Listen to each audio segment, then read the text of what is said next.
Hi, Brendan here from Bluelight, and I'm very grateful for Paul from Pocket Sergeant for inviting me to be part of this site, and hopefully I'll be able to provide you with some very useful support and guidance for the police recruitment process over the months to come.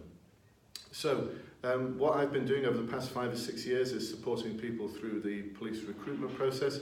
By my best guesstimate, well in excess of 2,500 people have been successful as a result of my support. My background, I was a serving police officer for 28 years in the Cheshire Constabulary, Bermuda Police and Greater Manchester Police. I've served in a number of different departments, including CID, Special Branch, National Drugs Intelligence Unit, Special Branch at the airport, response of course, neighbourhood policing, my absolute favourite. For the past 13 years of my career, I was an operational inspector in Greater Manchester Police on both response and neighbourhoods.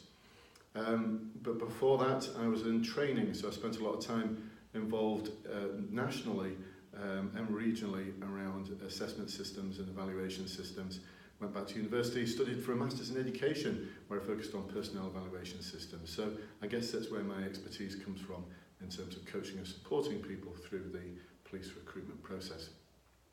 Other things I do also support councils and police around improving their community engagement and problem solving techniques and shifting the culture away from that public servant to citizen enabler.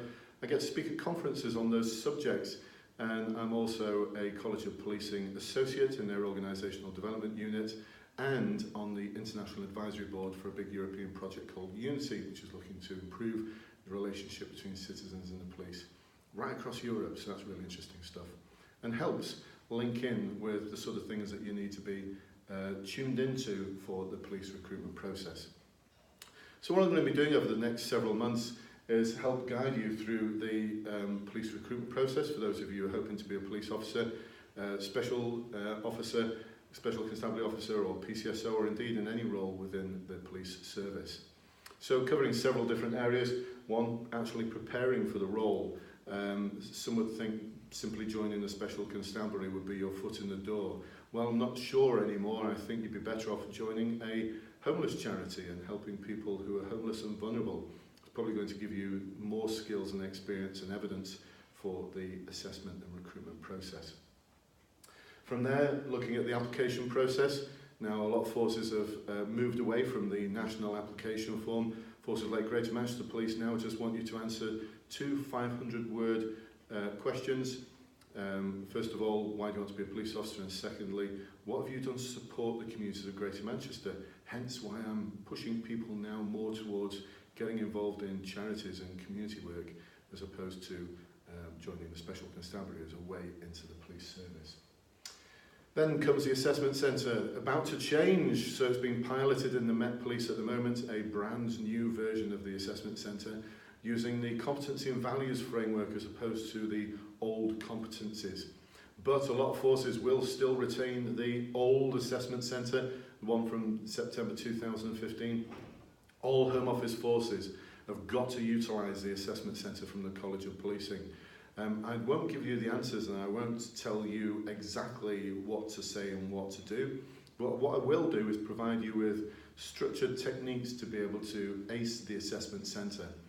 These are from years of policing. I've picked them up from mostly my role in training and as a detective, but all I've done is I've morphed them and altered and changed them to suit the assessment process.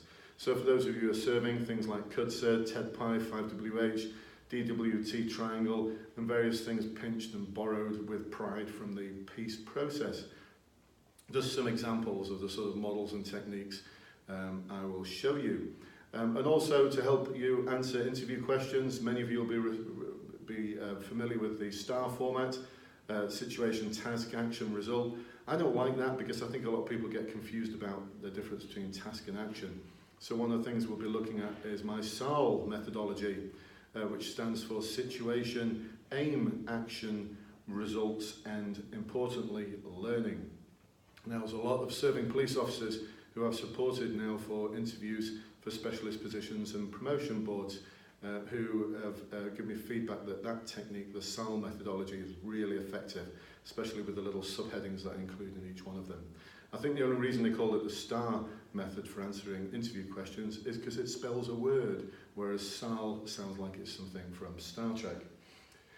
Moving on from there, many forces now have a final interview, and they need to as well, because the assessment centre, quite frankly, I could coach my 9-year-old daughter to pass that. It's very formulaic, it's just a big game. Whereas the final interview, this is where I will show you how to be your real, authentic self. That's the only way you're going to be able to pass the final interview. And for many forces, these final interviews have moved away from being a final interview, and they're almost like a mini assessment centre in themselves. And also I'll be looking at ongoing CPD, so I may provide you with some videos on current issues within the police, especially around problem solving, community engagement, demand, linking in with some of the research from Unity, from the College of Policing, very much keeping you alive with some of the current trends and issues within the police service. So I hope you're going to find all of this useful. I'm really looking forward to being part of Pocket Sergeant, and thank you to Paul for inviting me to join you. If you have any questions, please do in the comments box below. I'm sure there will be one. Just add away and I'll get back to you. And if you've got any suggestions for the sort of videos that you might want to watch, then please do let me know, and I'll be absolutely delighted to run some off for you. They'll all be about 5 or 6 minutes long, nothing too long, nice little bite-sized chunks of learning for you. So until next time, I look forward to seeing you all then. We'll see you soon, Pocket Sergeant followers. Thanks very much. Bye-bye.